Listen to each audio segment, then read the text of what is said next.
Nowadays, nothing really is ice. Only one of me and nobody's like me. Phone ringing and I tell him it's ice. I got wifey on bling and she ice. Freeze, photo, please, no photos. No.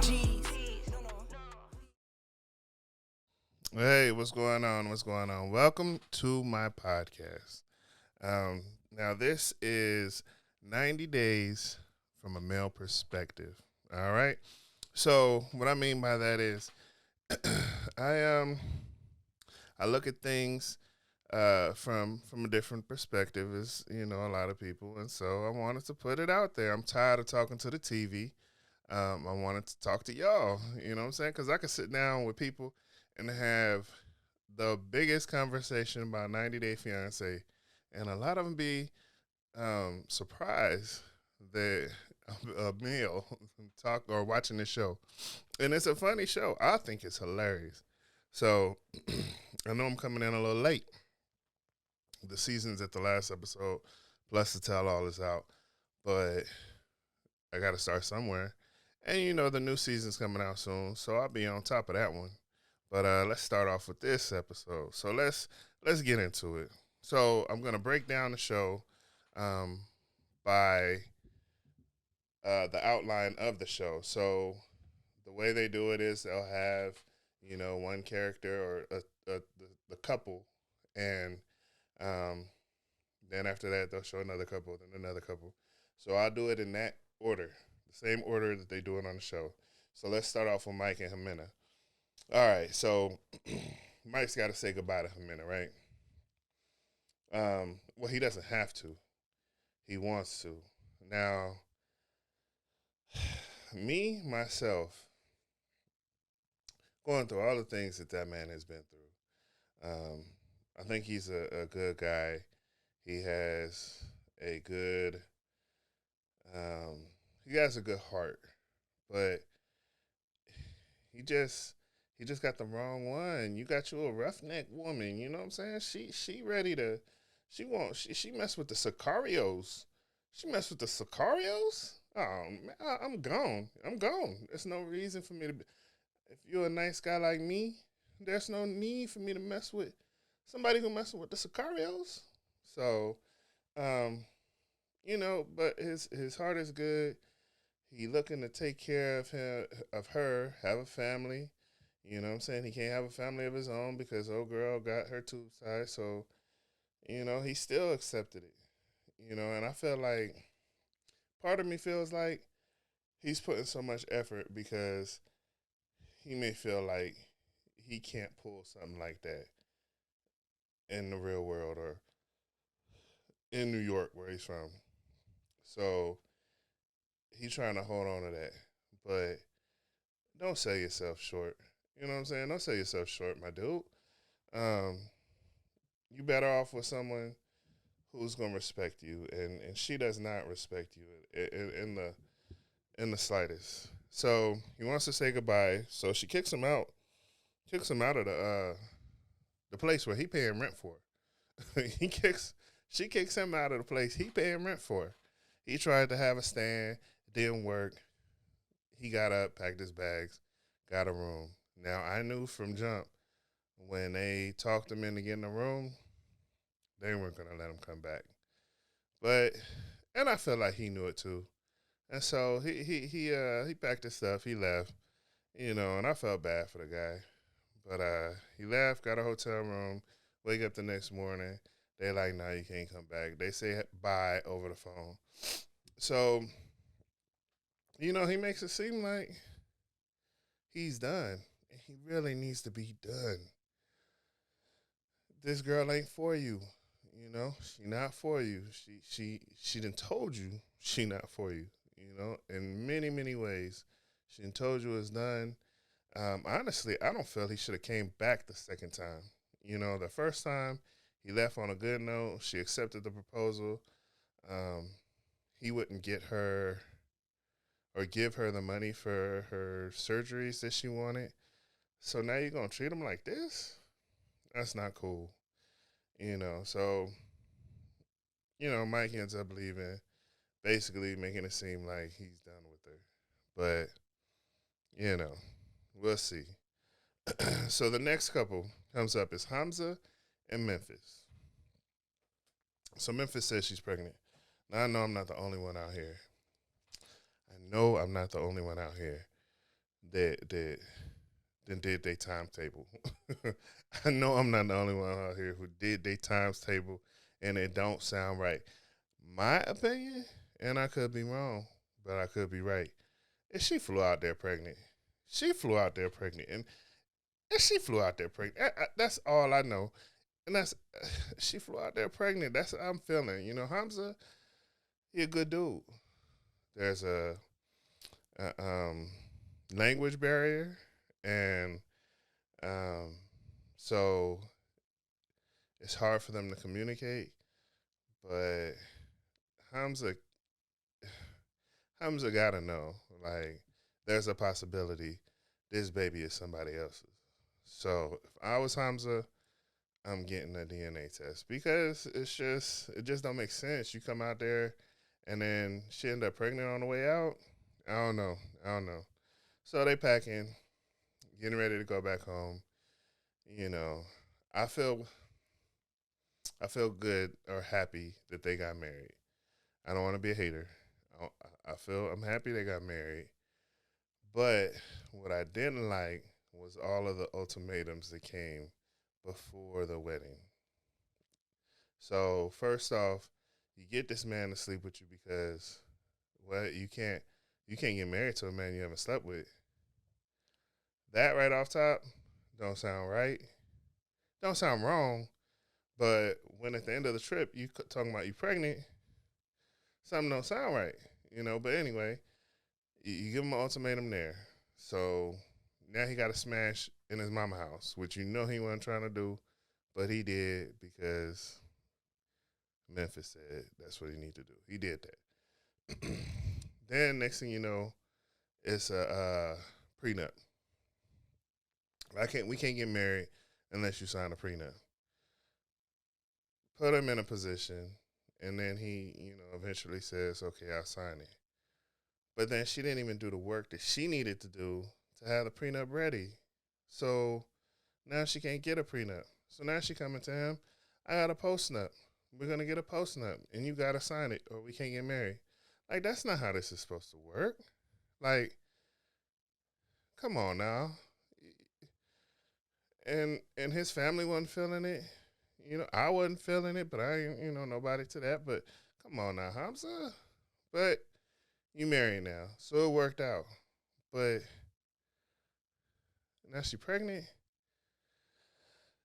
It's just not adding up, So, I felt like, nothing like marriage should be forced on anybody, on either party. And so I feel like this was definitely forced, but, we'll see how it plays out. So the next couple, Ben and Mahogany. Ben needs to err on the side of caution. He damn near harassing this girl. Now, Ben is 51 years old. She 22. He found out that everything that she's told him is a lie. So how many lies does it take for you to just walk away? I get the point of the show. You got to fight for what you believe in. But that's when what you believe in is worth fighting for, if you get what I'm saying. Like, from jump, she been lying. She took you over to some Airbnb. That wasn't even her place. She left you at the airport, my guy. She didn't even pick you up from the airport, my guy. Like, come on, man. So, leave you at the airport crying. You get your room. You try to meet her at the restaurant. And I think this was like 2 days in. Like, you ain't even seen her. Now, you flying from the States to Peru to meet somebody, and you spend the first 2 days by yourself. Then you finally do see her at the restaurant. She don't look like what her pictures were, but it wasn't like she looked bad or nothing. So we're still good. But then everything that y'all have talked about via text. She acts like she doesn't remember, and she doesn't act like anything that resembles any of those texts. So either you made these texts up, or she been lying. You get the Airbnb, or no, her place looks like an Airbnb. You meet her parents. You probably older than her parents, which is bogus. But anyway, that's neither here nor there. I'm not talking. I'm not an age discriminant or what is it? I don't. I don't discriminate on race. So I mean, if it works, it works. But she telling you you're immature, or telling people you're immature, you're acting immature. She's acting immature, but she's 22. She's acting her age. She ain't even acting immature. She acting her age. Um, you go to some place like 2 hours away, 2.5 hours away, and then she leaves you there. Like, you've been left at least 3 times during this trip, my guy. Like, let's be done. Let's be done with this woman and go home. Go home and find somebody. It don't even have to be around your age, but it shouldn't be around your daughter's age. But it don't have to be around your age. Just somebody who um, is legit with what they say. Is really about, and that you can start a relationship with in person and not online. You knew the girl 3 months, you ready to marry her, and you thought she was 26, she's 22. She lies through the whole thing, and every time you try to confront her about it, then she walks out on you. Come on, my guy. Let's get real, and let's be done with it. All right. So that's Mahogany and Ben. And honestly, I feel like the trip in itself was a waste. When she left you, or she didn't even come get you, you in Peru. You in a whole nother country. Let's go out here and see these sights. Let's go out here and have fun, even if it is by yourself. And I don't know if you drink. I would be hitting a bar. I'd be meeting the locals. I'd be having a good old time. Like, don't sit here and ruin your good time because you chasing after somebody who don't even want you. Don't even, and possibly could have somebody else. Like, let's not do that, my guy. All right, so now let's get to Kimberly and Usman. So this episode was very, very interesting because if you've seen all the episodes prior, Kimberly and Usman have been going through it just to get to the point where she could call him, or he can call her his girlfriend, and she can call him her boyfriend. Now, he put her through some things, and really, I don't feel like he really put her through some things, like, because he had a standard that he wanted to meet. He'd been on the show before, and his last ex-wife was crazy, so he wanted to make sure Kimberly wasn't crazy, which she seems to be, kinda, if not all the way. But she, trying to sleep with him so bad made her not look too good. If he wanted to chill out and get to know you in person before he decided he wanted to sleep with you, that's a boundary that he set. And if the shoe was on the other foot, it would be expected to be understood. So why she made it so much of a thing and then brought her son into it and all that, it was like, that's just too much. Like, you can't be that desperate to get some. You just can't. Like, take this time, get to know him too. If you go back to the States and y'all don't mess around, and that's what it is. But don't make so much of it. Now, me on the other hand, if I'm going to another country for a woman, that would have been discussed, and we would have, that would have been something that was was negotiated over, and when I touched down, we already know we'd already be on the same page. But that was the problem. He told her these things. This is how we're gonna do this, and she had an ultimatum. He told her we're gonna sleep in different rooms, but she felt like she got him a MacBook Pro and a PlayStation 5. It's on now. If I get a MacBook Pro and a PlayStation 5, it is on. It's on like Donkey Kong, but that ain't me. You know, Usman is an international superstar. I am doing podcasts for 90 Day Fiance. So it's a different thing, but you know, he stood his ground until he didn't. Then once he didn't, then he tells her about Zara. So now to get into this episode, she leaves, and then he calls Zara, which I must say would be a better fit for him, but that's just my opinion. But he calls Zara, and he flirting with her, and you know he's not doing what he's supposed to be doing. Because if he went through all this with Kimberly, you know,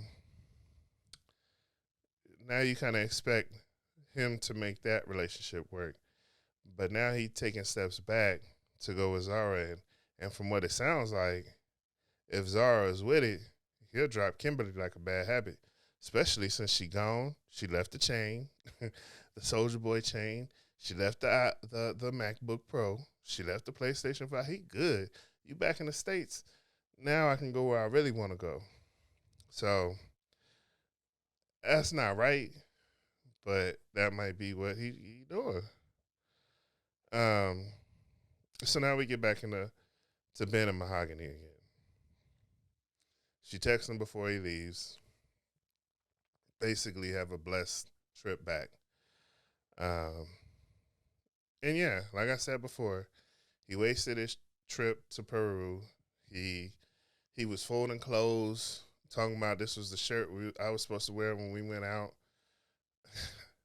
Honestly, you know, she told him before while he was at the airport not to come, which is bogus because you can't just, you know, get your money back for a ticket the day of. So that was wrong. So he felt like he was just gonna put it in God's hands and land in Peru and everything was gonna be all right. And for a minute, it did seem like that was possible, but that minute come and gone, and yeah, it wasn't a good look for him. So I don't know, like he need to chill out. And then, you know, when she was trying to get in the car and roll out, he was, you know, you harassing her damn near, you know what I'm saying? You can't, if she leaves, you just got to let her go. You can't sit here and harass her and then end up in jail or end up arrested because, you know, you're taking it too far. You know, I understand you get in your feelings and these things happen, but, you know, and then he got left again. So, you know, she got him to get his stuff out the car, set his stuff on the curb, and she took off. I don't know how much money this man spent out there on his own transportation. You went out there to see somebody, and you spent more money on Ubers trying to get back to your hotel than anything. You know, spent money on a plane ticket, all this, just so you can end up by yourself, going back home to your family, your kids, who told you this wasn't a good idea. But it is what it is. That's what you get what you pay for, right? So, and the last scene on there was Mike and Ximena again. So Mike calls, tries to, you know, see the family, see the kids before he leaves, and they say no. So on the last part of the episode, or the last portion of the episode, they're talking to Ximena in an interview, and he's calling her. Now, When he hopped on that plane, he said he would not make contact with her unless she made contact with him first. And honestly, I felt like if he would have waited, she would have. You paying this woman's, well, not even this woman's bills, furniture, utilities, but you're paying for her families. So, um, unless she finds her a great job and can do it herself, which if that was the case, she would have been doing it before. She gonna give you a call back. So just let that fall back in your lap, and then you can make the decision on whether you want to continue this. It's you put yourself in such a horrible situation. You got your friends, your family telling you how foul this girl is. You got your guys, your boys, girlfriend translating it. Oh, girl, I think you disgusting, and she only with you for the money. Now, I will say, you can't be farting all around them females like that.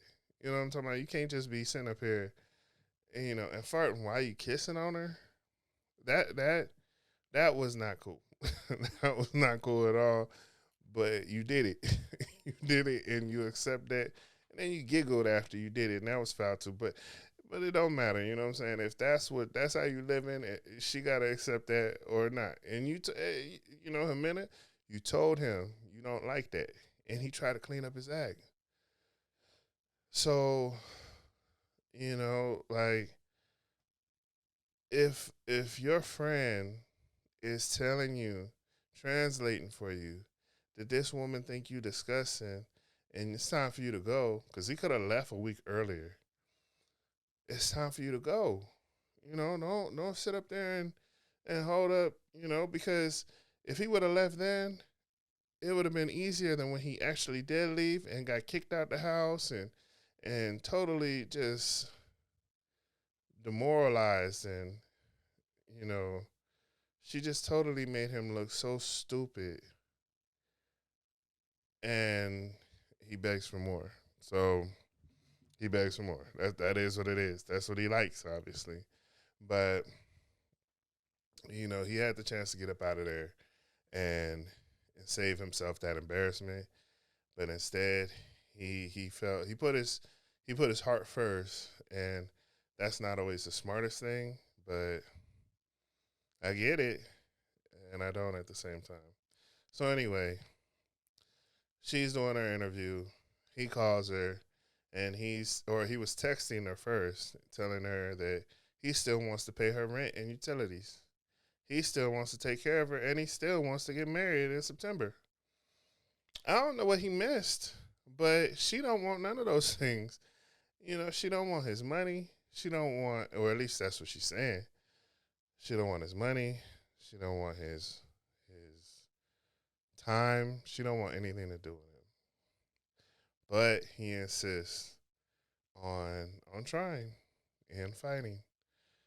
And yeah, so she's like, at the end, she's not accepting of it, but at the same time, she's not telling him not to. Well, she kind of tells him not to, but you know how it is when it's like, I think I'm getting in there. I think I'm working it. She's starting to crack. She's starting to break. But it's still a bad look. Like, you can't tell me it ain't no women in New York. You know what I'm saying? For all these people, you can't tell me it ain't no people in your area. Like, you trying to find love across, the 7 seas when you got people in your city that you can build a relationship with. So, I watch it because it's entertaining, but, it's sad, And then you got Ella and Johnny, which they didn't really show much of after the last couple episodes, and they really didn't show much of them during the whole season, really. But, the last time she was on, she decided to have somebody over because she was upset, and then she slept with him. Now, what I'm getting from her is she needs attention. She needs attention. She needs affection. And if the person who she supposedly loves and is waiting for is not willing to put his life in danger, because to him it's his life. He's saying, I don't want to catch COVID because I don't want to die. Everybody's doing it. She's sitting here talking about COVID ain't over here. Well, he got to go through airports where COVID is to get to you. So I get it. And if it ain't the time, then it ain't the time. You shouldn't hold each other hostage, because she now can held hostage. She doing whatever she want to do. But he's concerned and he's not ready. And she is she's just in need of attention, affection, and again, I believe she's out in Utah. I know there's got to be guys in Utah. It's guys sleeping with her, but don't nobody want to commit. So when you sleeping with one of these dudes, find one that's okay with coming back another day, because it just doesn't make sense. You got this dude out here in Japan who's, is it Japan or China? I think he's in China. My bad. I think he's in China. But in China, and he wants to get to you, but he just not. Like I said, he not ready. So here she go, almost throwing it in his face like, well, since you can't make up your mind, I already slept with somebody. Well, that ain't gonna make things work any faster, because you slept with somebody who's not gonna give you what you need, and you don't want to be just slept on and left and dropped. But this is the behavior that you're following. Like you're putting yourself in that situation, but at the same time, don't want to be in that situation. And you can't blame Johnny. Just because Johnny not there, that means you got to go sleep with somebody? That don't make sense. So, I mean, if I was Johnny, I'd have dropped it like a bad habit, but I ain't Johnny. So, and just for the reason that she almost blames him for the fact that she slept with somebody. If it's me and you say, you know what, we've been waiting 6 months, how about, I get me a piece here and there, or let's hold off on this whole serious relationship until we can be in person, which means we can see other people until we can be together and try to make a serious relationship. That's cool. But don't go sleep with somebody and say, see what you made me do? Because that's not going to work for me, because I didn't make you do that. So anyway, so this is my episode 1 for before the 90 days, and then whatever comes, they got Single Life and they got all kind of stuff. I also want to do Married at First Sight. So this is from my perspective. I'm talking to you like I'd be talking to them and just having a good time with it. You know what I'm saying? Like, this ain't my life, this their life, and this is just something fun for me to do. So definitely stay tuned, because there'll be plenty more podcasts on these shows, and hopefully you liked it. Hopefully you talk to me while I talk to you, and I really, really would like to make this more of an interactive thing where people can call in and talk to me and tell me their opinion, because everyone has an opinion on it, and as long as they're in the public eye, we all got an opinion on it. So I would love to have that interaction. So check it out. Check out the show. It's going to be on YouTube too. I'm recording it. Recording it on this podcast. And yeah, I'm out.